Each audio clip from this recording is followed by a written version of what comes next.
So I would say that I have been reading Nora's work for a very long time. I was recently introduced to Fred's work through the conversation that you two had on, I think it's called 032C. It's an online magazine or journal.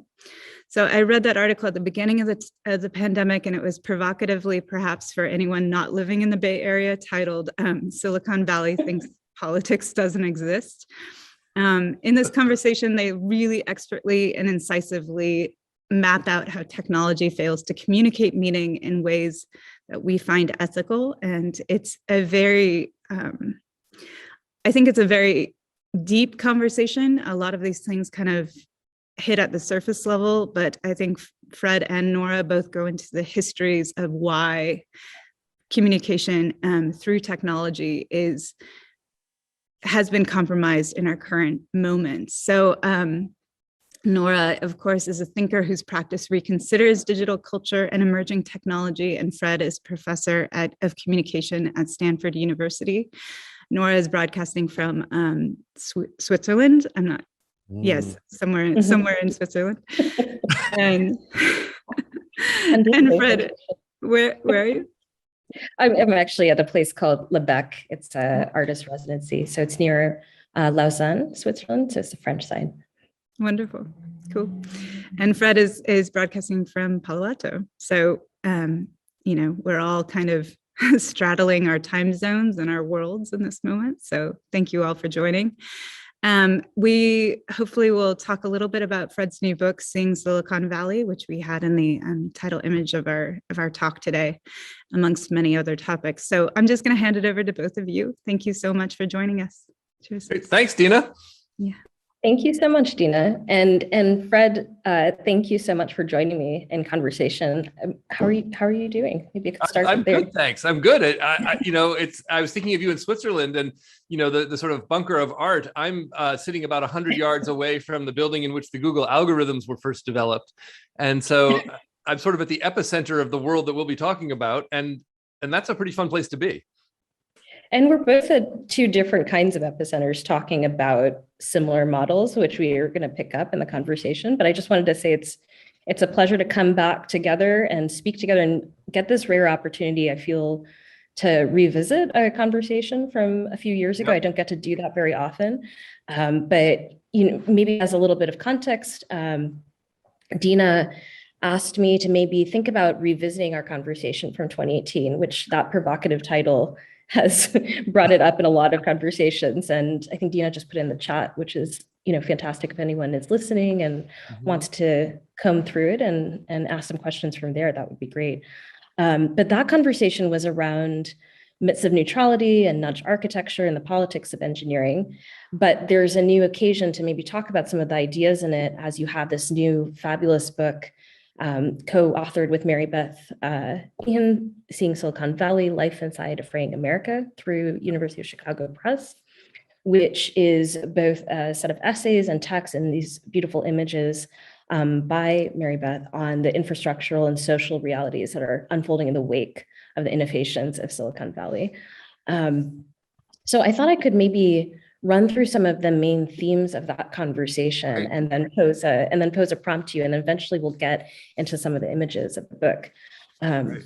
Yeah, so back in 2018. Before we do that, so many folks on the call may actually not know who I am or where I come from. So maybe we should just do a 2-second who is this guy Turner thing? Yeah, sure. Would you like me to? I wanted to ask. I can do me. I wake up every day, but so I want folks to know that I'm a cultural historian by orientation, and I study Silicon Valley culture, probably best known for a book called From Counterculture to Cyberculture. But I've been studying the long history of the integration of computing into American life from the late 40s to the present. And that's kind of what I do. And so Seeing Silicon Valley and the other things that we'll be talking about are part of this long 20-year run of research that I've been up to. And also you worked for 10 years as a journalist too, before you came to academia as well. Yep, for 10 years. Yeah, and so back in 2018, I had been reading From Counterculture to Cyberculture and was, working as a critic and essayist. And a lot of my time is spent in weird art tech kind of spaces where artists are thinking about the politics of Silicon Valley and the politics of technology, even as they're trying to break or glitch or rework those technologies through their artistic practice. And we did this like deep dive in this very long form interview about politics being ignored or sidestepped in Silicon Valley. And to be clear, we weren't ever really talking about one company or one individual, but instead about the solutionism and the utopianism embedded in tech culture as a way of kind of thinking and approaching the world. So some of the driving myths of Silicon Valley and innovation tool solutionism, we talked about as being traceable, as you've researched and written for so long, to the Whole Earth catalog and to Stewart Brand, to the failure of counterculture communes.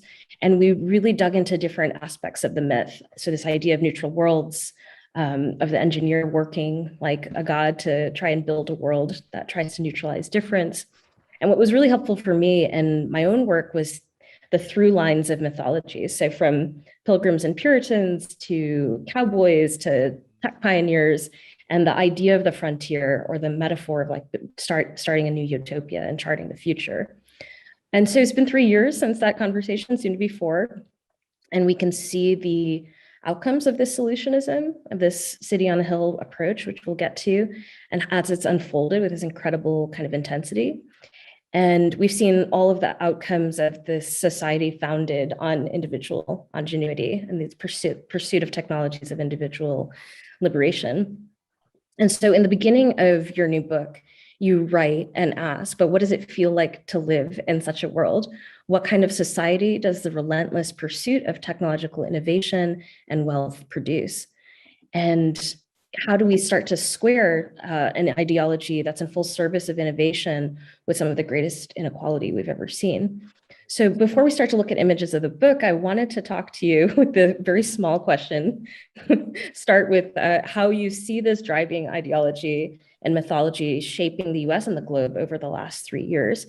And what ways has it become even more entrenched, even more unseeable in this past year? And so I'm also curious how you see it becoming more entrenched, but also how you see critiques of it and awareness of it spreading as well, since that convo. Well, thank you, Nora. I am really happy that we're back in conversation. It's incredibly fun, and I appreciate the question, and I appreciate the chance to think about the ways that kind of deep American myths funnel into and shape our present in ways that we have no real language for talking about in the public sphere. So Mary Beth and I started that book, Seeing Silicon Valley, because I had gotten frustrated by the incredible difference between the mythologies of tech that I was seeing and studying in the academic side and the actual place that I live in. I live a couple miles from the Google headquarters in Mountain View, and I've lived here for 20 years. And the world that I inhabit is actually, a very diverse, very unequal, complicated world on the ground. But the world that I write about is one in which geniuses like beautiful gardens are constantly sprouting these wonderful ideas that are supposed to change the world and make it more Edenic. And that difference between the world on the ground and the sort of heavenly world of, the production of these sort of spectacular technologies, that difference is as old as America itself. My first intellectual affection was the American Puritans. And these are the folks who came over from England in the 17th century. And they brought with them a doctrine that's incredibly influential still, though we've forgotten it. It's the doctrine of predestination. So forgive me for going theological early here, crowd, but we need to do it. Predestination is the idea that some people have been selected to go to heaven. God has decided before you ever were born who's going to heaven and who's not. And then, so the Puritans believe this. They get to America and they think, well, if God's going to get me to heaven, he's going to treat me pretty well on earth. And pretty quickly, the ability to accrue wealth on earth becomes emblem of your salvation much later. And what that devolves to on the ground is a community of self-described saints who think they're going to heaven and whose wealth and ability to manipulate others to produce wealth for them is evidence that they're going to heaven. And then a whole other cast of people, some people who haven't been saved yet, others just Native Americans, African Americans, all the other kinds of people who are not saved. And their poverty becomes emblems of their lack of character, their lack of salvation. That logic permeates Silicon Valley. And no tech person would call themselves a Puritan today, but I think that many would argue that we live in a meritocracy, and those who achieve deserve to achieve by virtue of their special skills and talents. That in turn leads to the development of a world built for saints, not a world built for everyone. And so I actually think that the key to getting away from this saintly vision is to turn back and look around at the people who are really here on the ground with us. Get our eyes off of heaven and off of these sort of fantasies of, disembodied connection, spiritual connection, born of select saintly, meaning mostly white, mostly male people, and look instead at the actual array of people who are on the ground and demand that the folks who are depicting themselves as saints turn around and use their heavenly wealth to make the world better for all of us here on the ground.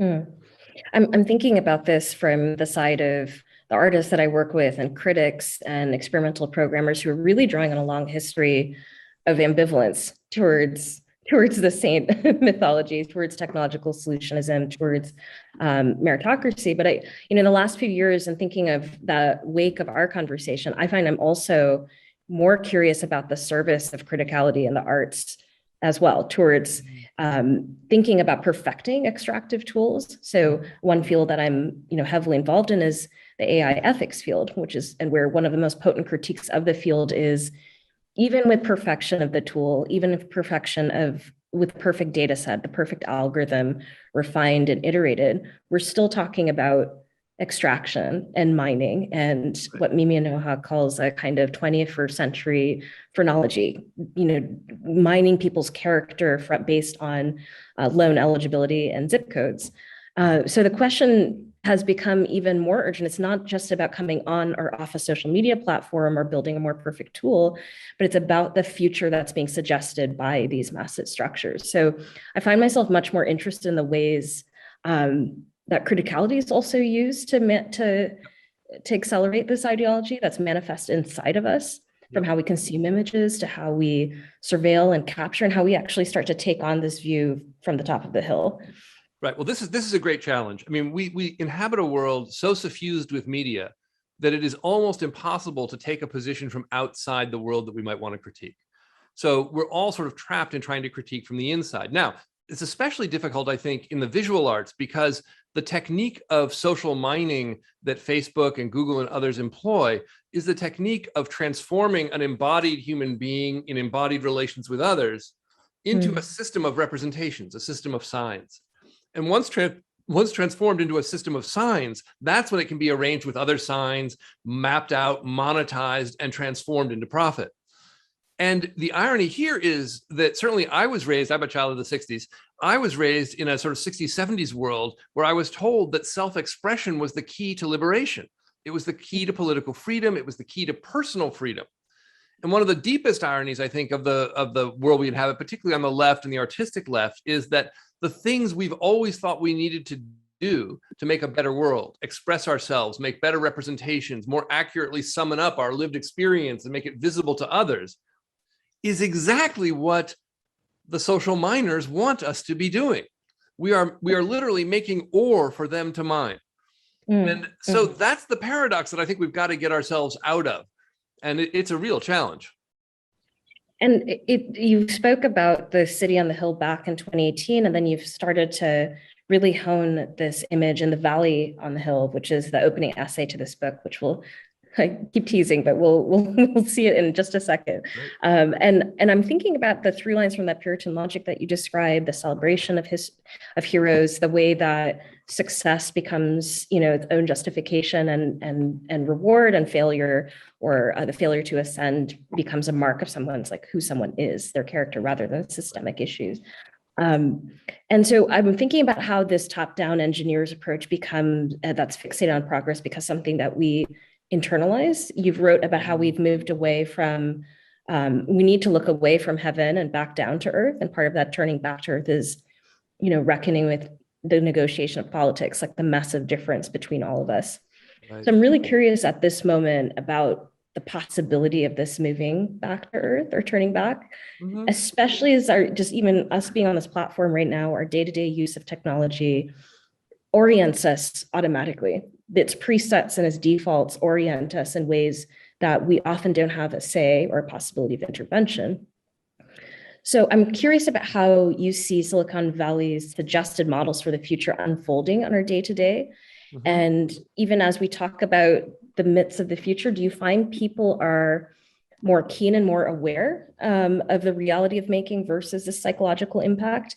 And not to suggest a solution, but what kind of strategies do you see folks having up against this? Yep. So let's start with the vision that I think, Facebook or even Zoom would like us to imbibe. And it's a vision of massively distributed, hyper individuated kinds of communication. So you and I can speak as individuals from radically different geographical locations, and we can come together under a kind of semiotic umbrella. We agree that there's a set of signs that are important to talk about. We like the arts, we like other things. And folks who are interested in NASCAR or interested in other things or QAnon can also come together under their umbrellas in a geographically distributed way. To be able to participate in this space, we have to leave our bodies a little bit behind. I mean, we need to not pay too much attention to my office mess, not too much attention to, the package I come in. We just need to be able to manage our screen images appropriately. Okay. So these are these kind of semiotic tribes that we're encouraged to inhabit.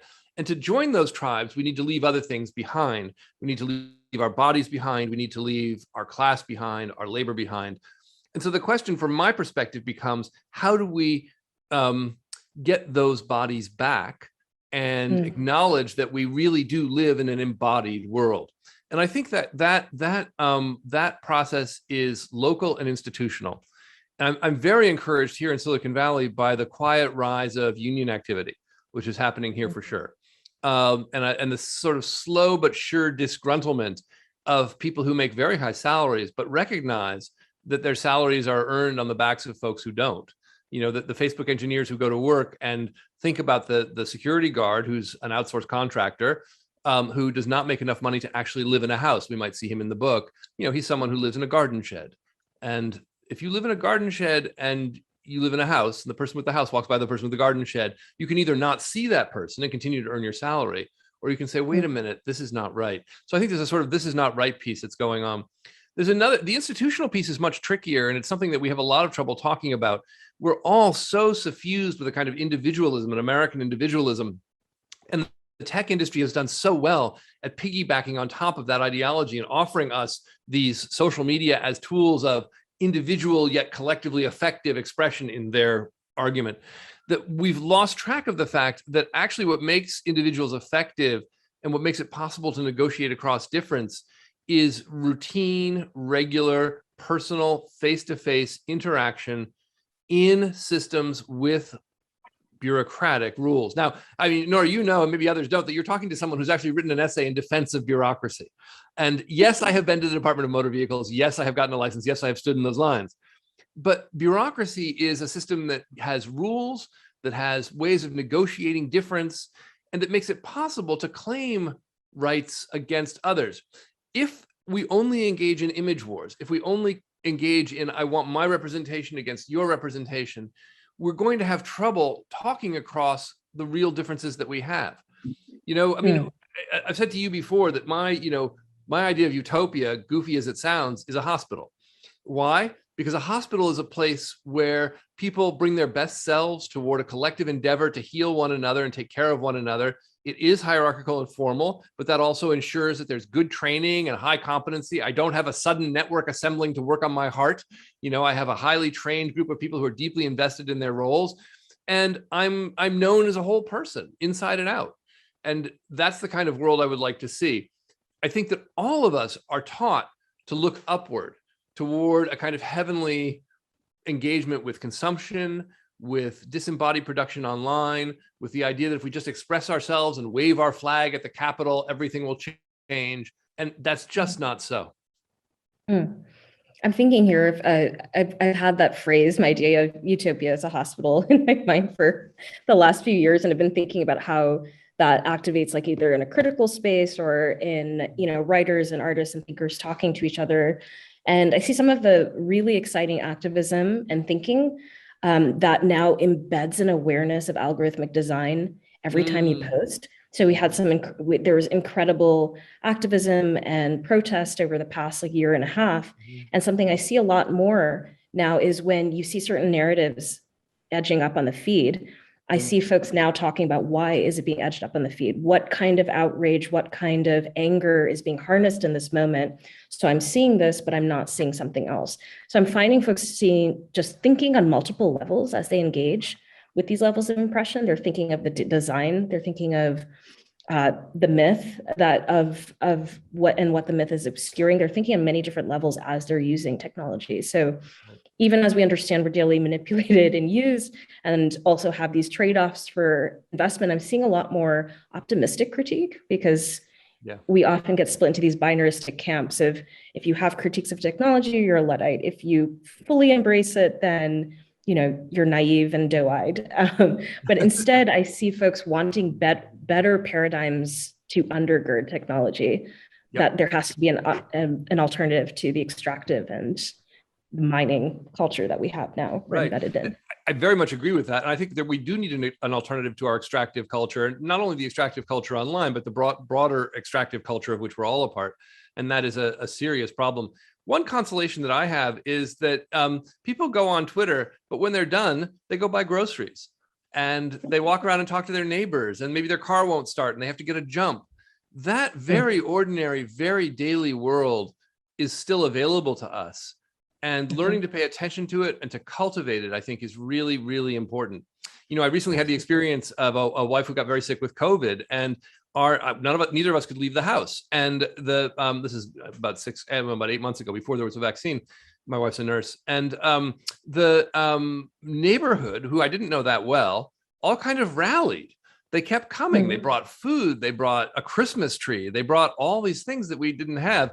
And it just did it. And it was unbelievably sweet. And I realized my happiness, my health depends on the people around me. And it's my job to build those relationships and help them as they help me.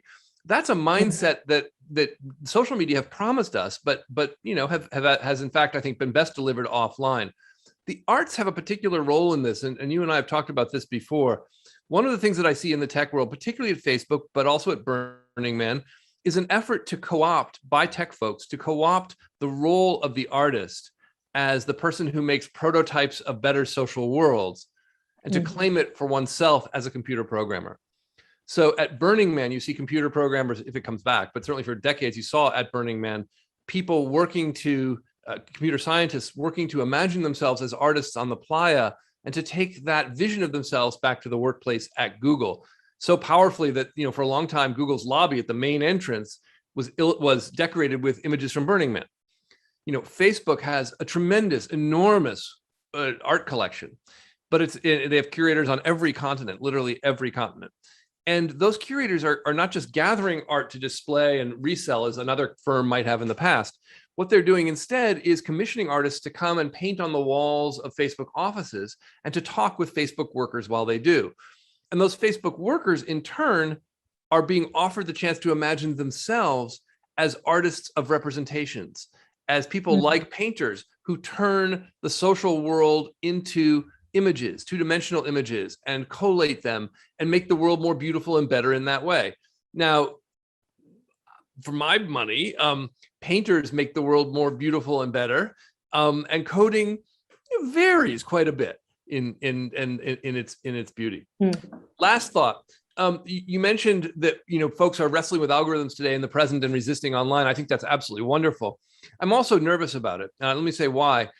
I think about the world of integrated algorithmic media and surveillance capitalism as a kind of urban architecture that's been overlaid over our social world in the same way that cities were built very quickly and sort of higgledy-piggledy and without building codes, but in ways that transformed what it meant to be human. You were no longer down on the farm. You could be a cosmopolitan, or many other things. The world of social media is building out a kind of new city. We don't have building codes, and we have to be very careful not to assume that recognizing what's going on around us is sufficient. And the way to shape the city is, I think, not necessarily to face down one particular building or one particular square that you might inhabit, although that's very useful and should continue. What you've really got to do is get toward institutions that can change the behavior of the institutions that are building the cities. The fight is happening at the institution level. And one of the things those institutions offer us is the chance to feel like individual free artistic spokesmen. And who would trade that for a bureaucratic battle, right? I mean, do you want to spend your days in committee rooms? I don't. But the people who do, and the people who are willing to do that, are the people who are going to shape the city. Absolutely.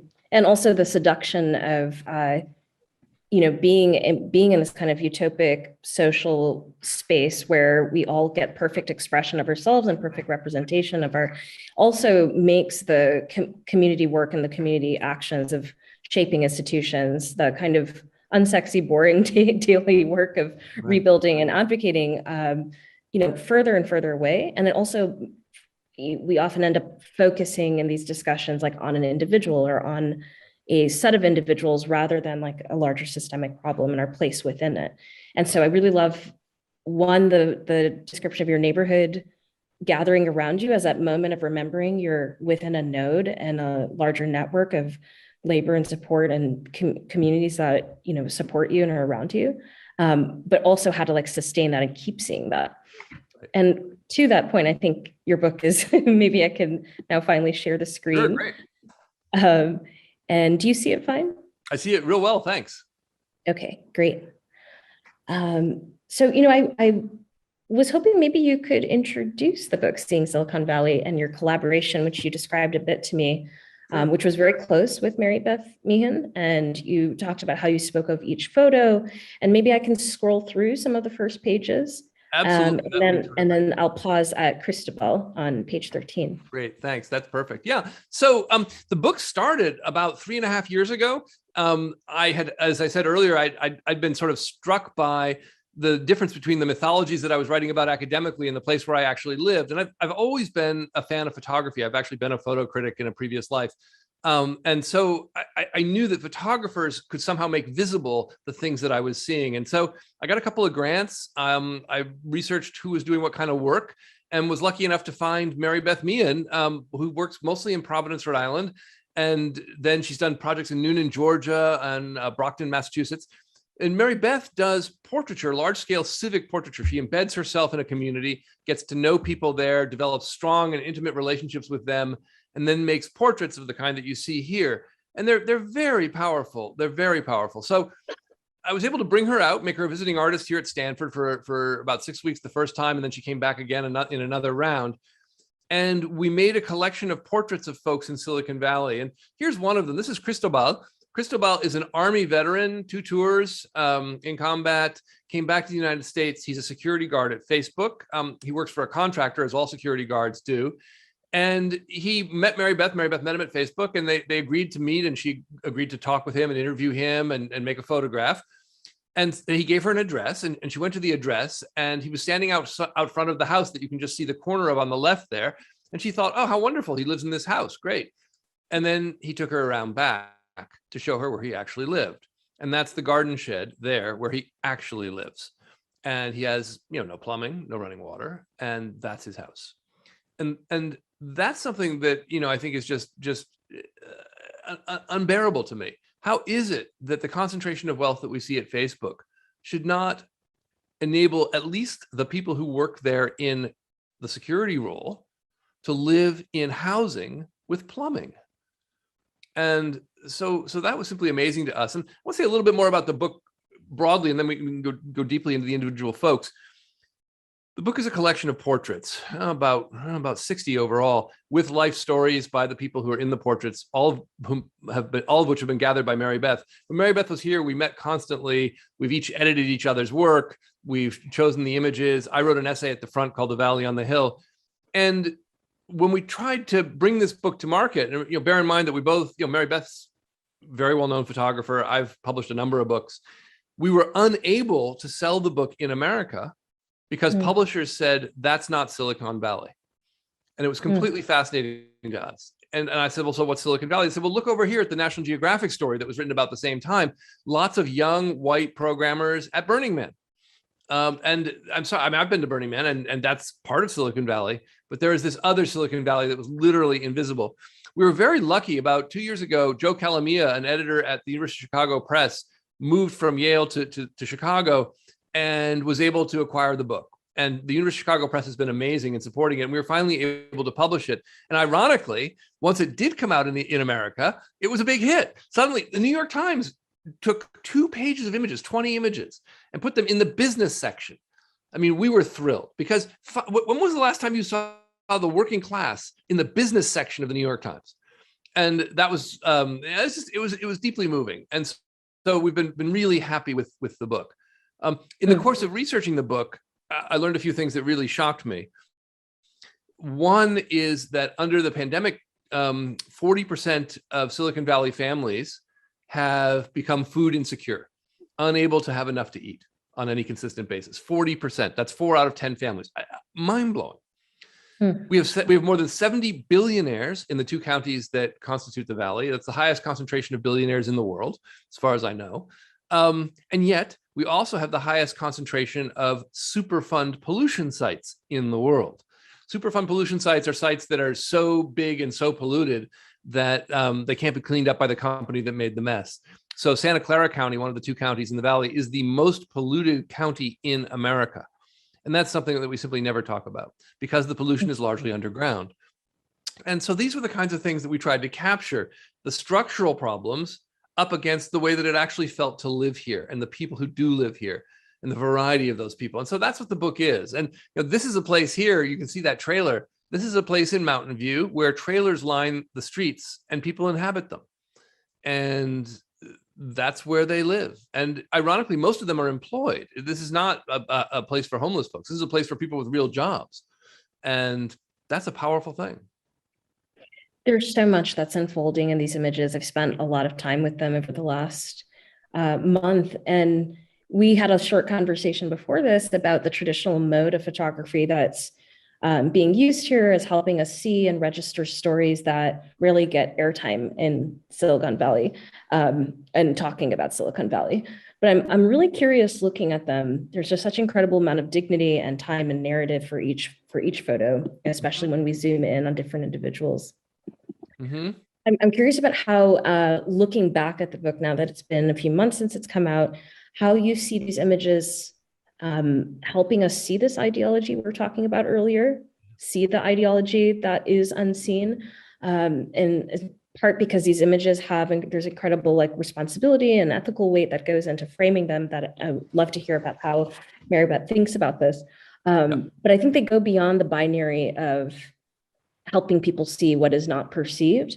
And I'm curious about how we might think about another framing, is that we have a glut of images of inequality, a glut of images of clear unfairness, where you can really, really understand the difference between the myth and the mythology. And so I'm wondering about how you see these images reversing or pushing against that mythology of inequality as a personal choice or a personal failure that is so embedded within the Silicon Valley ethos. How do these images push against that? What a great question. Thank you, Nora. So if Mary Beth were here, she would be cranky with me for talking about these being folks who are unseen underneath the mythology. Because as she points out, they are seen every day by the people who know and love them. And, that's, and I think she's absolutely right. Mary Beth works in, I would argue, a very traditional portraiture idiom. I think of it as descended from the Farm Security Administration work of the 1930s, where she gets very close to the folks she's working with. And as you pointed out, she takes a lot of time with people. She'll spend days talking with people before she makes an image. That slowness really shows. So I think, Nora, to your question, the first thing that matters is slowness. Our image world moves at speed, and part of the way that social mining works is by transforming our slow body cycles, our time body cycles, into very rapidly circulating images, memes essentially, that can move incredibly quickly at digital speed across different platforms and then become available to stories. These do not move that way. We deliberately made these slowly for a book that would be in print, that would not be a website, and we've limited the number of images that are available on the web. And, here's Justina. Justina is a physicist, actually, with a PhD in engineering science in Germany, came to the United States to do research at Harvard, very much wanted to do kind of pro-social computing. and AI, and then came out here and figured, oops, wait, actually, there's no money for this. And the commercial system here in Silicon Valley prevents socially oriented computing of the kind that she wanted to do. I love this image because it reflects the paradox of Silicon Valley. On the one hand, the portrait of her body is very, it's very detailed. You can see every wrinkle in the dress. It's also very respectful. You can feel her relationship with Mary Beth in the way that she makes eye contact with Mary Beth, in the way that she holds herself, in the way that she chooses her posture. And the beauty around her is incredible. And if you didn't know better, you'd think, wow, she lives in the Hollywood Hills or Beverly Hills.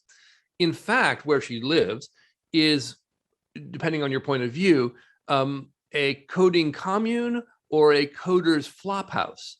It's essentially a boarding house in a large mansion in the hills, as you can see, and it's quite beautiful. But inside, it's bunk beds and tough living.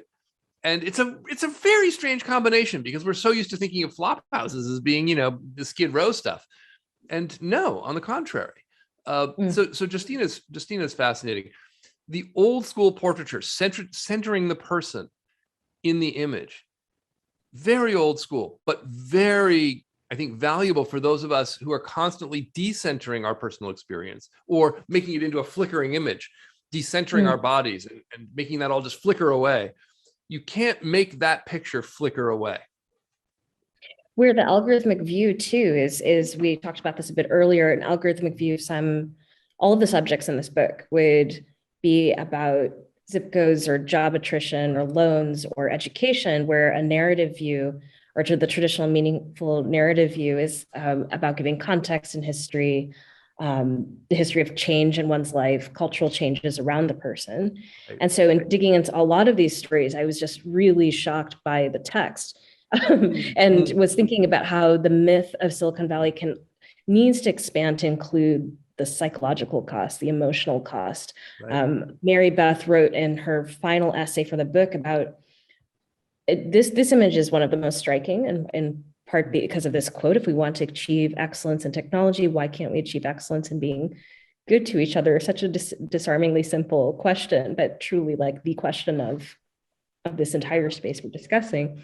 And Mary Beth talked in one part of her essay about the anxiety and the dread she felt universally throughout across social classes, across different economic circumstances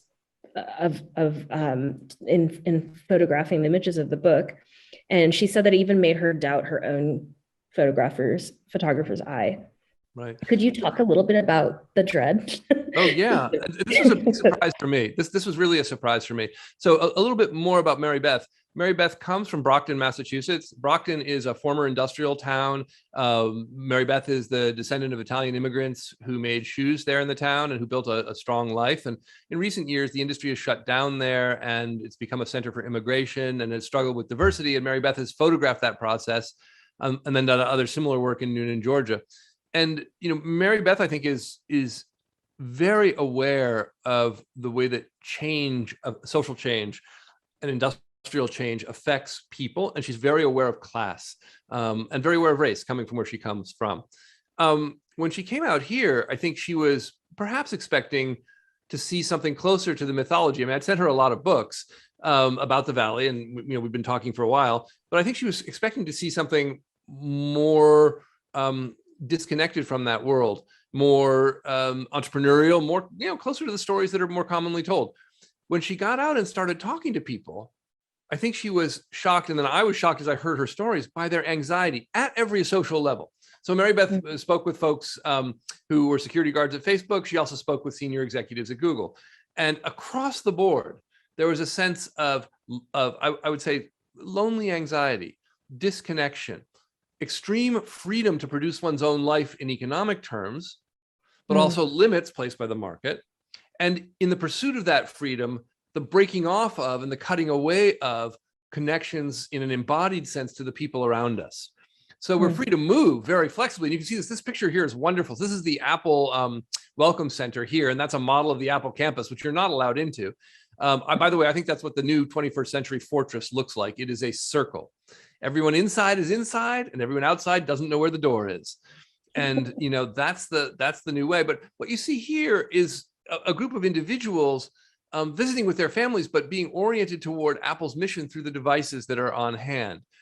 And that sense that we've all come here to Silicon Valley to be oriented toward a particular project by which we can make ourselves happier people in theory drives folks. But underneath that is a sense of the sacrifices, the fear of falling, the sense of disconnection, the sense of temporariness. 40% of the people in Silicon Valley were born outside the country. Most of us are immigrants, and the sense that we're here for 10 years, 20 years, it's not where we're from, it's not who we are, I think is pervasive. And what Mary Beth found was a kind of constant anxiety across social classes, across genders, across ethnicities. And I found that fascinating. It's the underside of the myth. It's also extremely, at least personally for me and for a lot of first-gen immigrants, like incredibly relatable. It's like the precarity makes it really hard to organize, or it makes it really hard to even think about a situation in which you would unionize or organize or ever put the minimal amount of stability that you have at risk.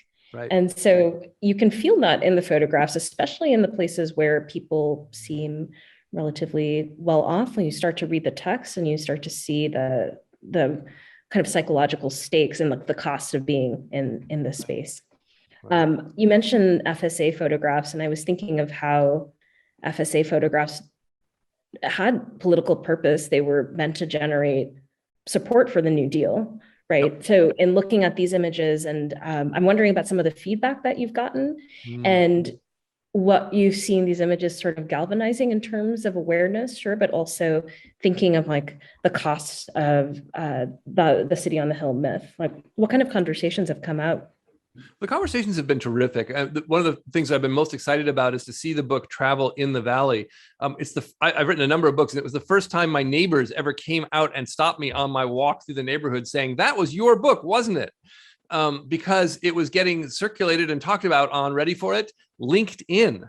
So like LinkedIn turns out to be a book promotion medium. I had no idea, but it's a place where yeah, right. But it's a place where tech folks were talking about the book. And I think for folks in the Valley who I've talked to, it's been a gift in that they recognize themselves in the stories.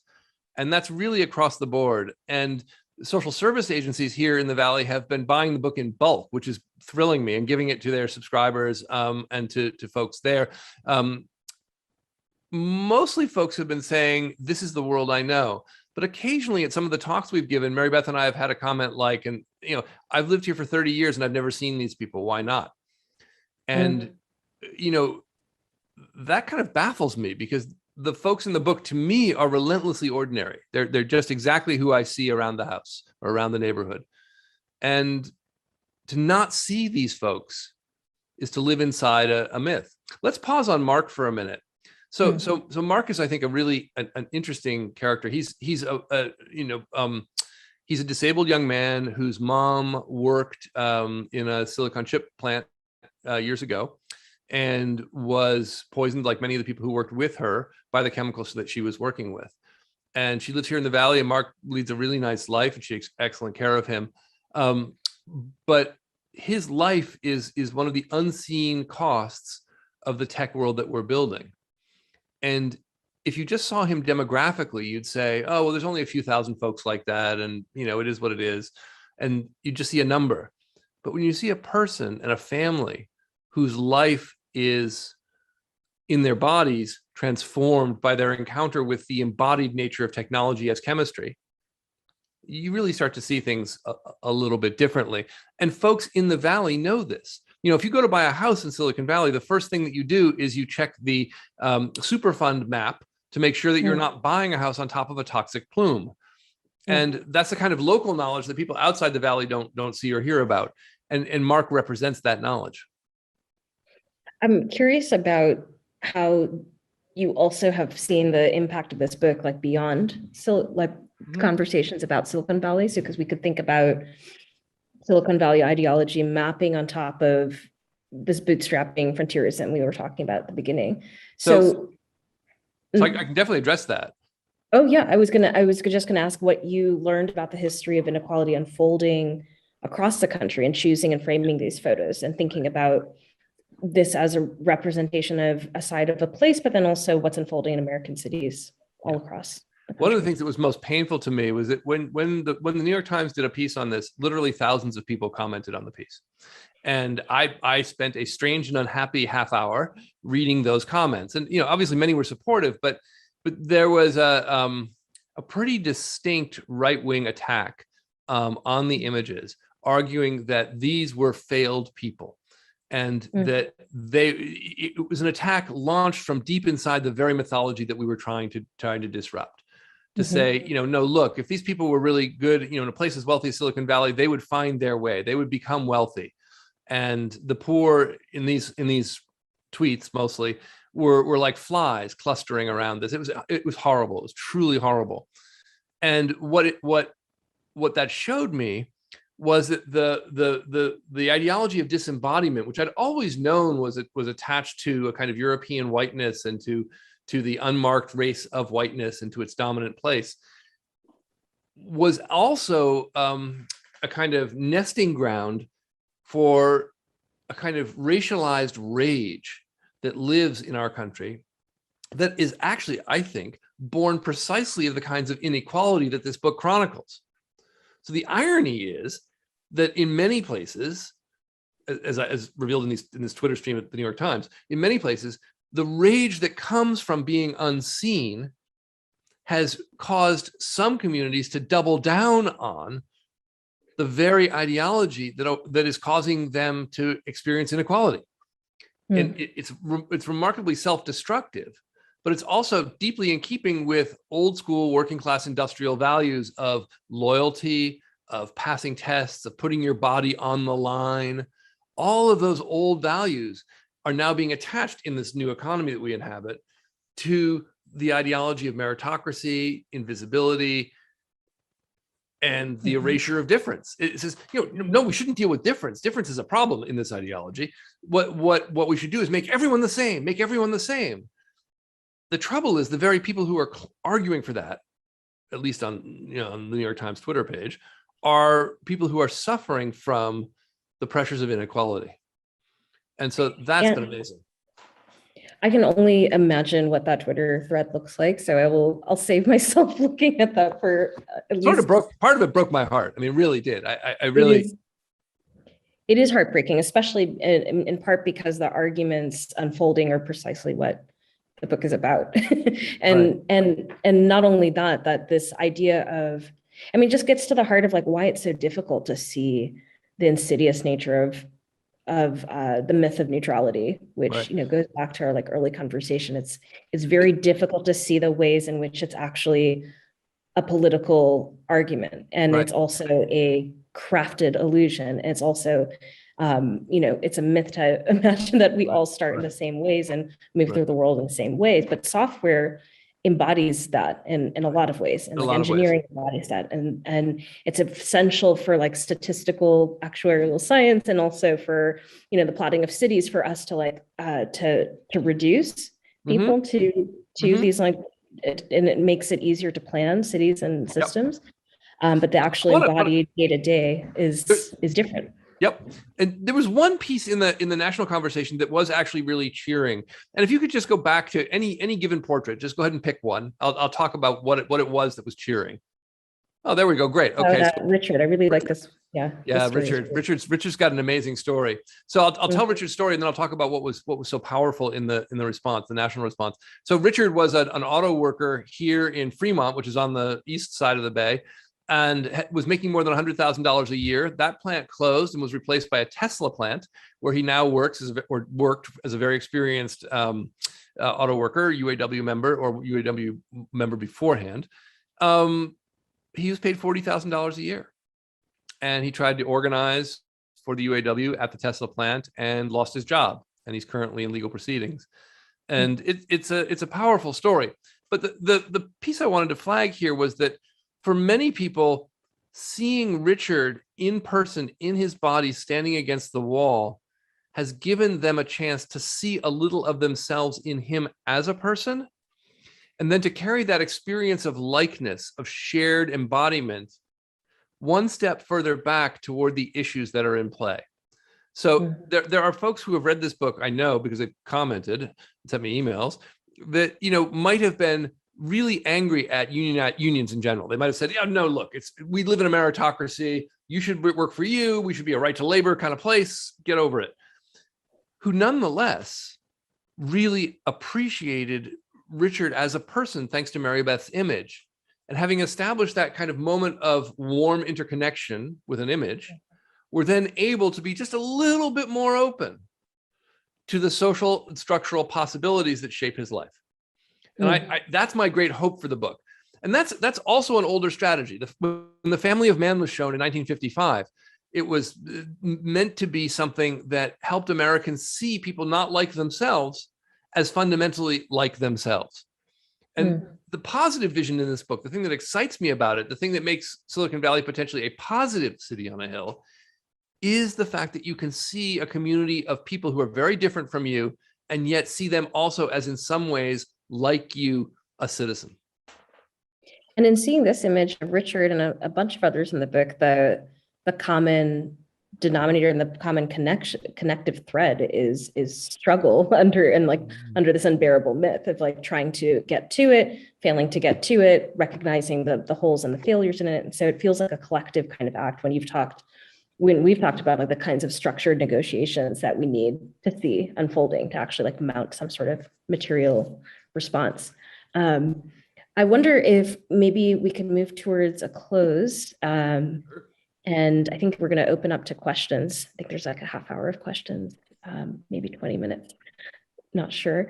But I guess what it was really stayed with me in looking through the book and is confirmed and heightened by it is this insistence or the need for collaboratively figuring out communities, societies, futures that espouse values that we can decide on together, or at least looking at this entire group of like incredibly dignified portraits. I think of like new institutions, new groups, but I think I'm curious, like what kind of new technologies would you say that we need to resist this kind of cultural narrative of the individual rebels, the frontierism of all the mind and city as territory to be conquered? That's some of the themes of our early conversation. In working on this book, what kind of technological paradigms are you imagining now, other than the hospital? Yeah, it's a really hard question. I think there are things that we need to do first that are not about technology, but that are about society. You know, Margaret Mead, the anthropologist, wrote a wonderful, strange, long forgotten book in the early 60s called The Small Conference. And it was just a book about how to gather people productively so that they could make decisions together across difference. The small conference is the kind of technology that we need. We need small conferences. We need institutions like the lab that gather people and make possible their coordination. We also need ordinary citizens to reinvigorate the tools of governance that we already have. My wife and I go to city council meetings, and as we have done that, I've learned that much of our city council is in thrall to developers. I had no idea. Now I'm part of a group that is organizing to remove some of those folks. That's powerful still. Democracy still works in many ways at the local level. And expressing myself in those groups, I think, may have more effect in Mountain View than my railing on Facebook. And I think that's really important. In terms of electronic technologies, you know, I don't think technology is going to be the answer, at least not to solve the problems that we face. The technologies that excite me are technologies of new energy generation, technologies of carbon use reduction. That's where I think the action is. And the things that need to happen in the social and search media space are institutional and offline.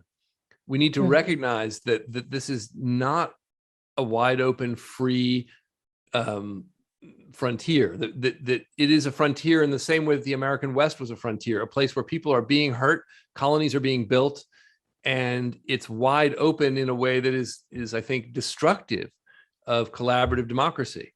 And so the tools that we need are social and institutional, much more than technological. I agree. Beautifully said. Thank you, Fred. I was wondering if, before we go into questions and answers, the Q&A session. Are there any other images you'd like me to pause on? I thought this was remarkable, this image of Elizabeth. Yeah, so Elizabeth is a person who went to Stanford University. She's employed, or was employed for a while, and she's homeless now. And she lives there on the street in her car. And that's much more common than you'd think. You know, like I said, when we got together today, I'm sitting 100 yards from the building in which the Google algorithms were written. But at the edge of campus, when I bike home today, I will bike past automobiles and trailers in which people who are working here in Silicon Valley, some of them actually working at Stanford, live. And that's shameful. That is completely shameful, that we should have concentrated wealth in the ways that we have at Google, yet not built a society that is as good as it is wealthy. And that's the next project. We've got to make a better world. Thank you, Fred. Thanks, Nora. Really nice. It's really wonderful to hear you speak through the book. I hope everyone gets a chance to buy it, download it, have it shipped to them. It's really, really stunning. Thank you for talking through the book. Totally my pleasure. Thanks for having me. I appreciate it.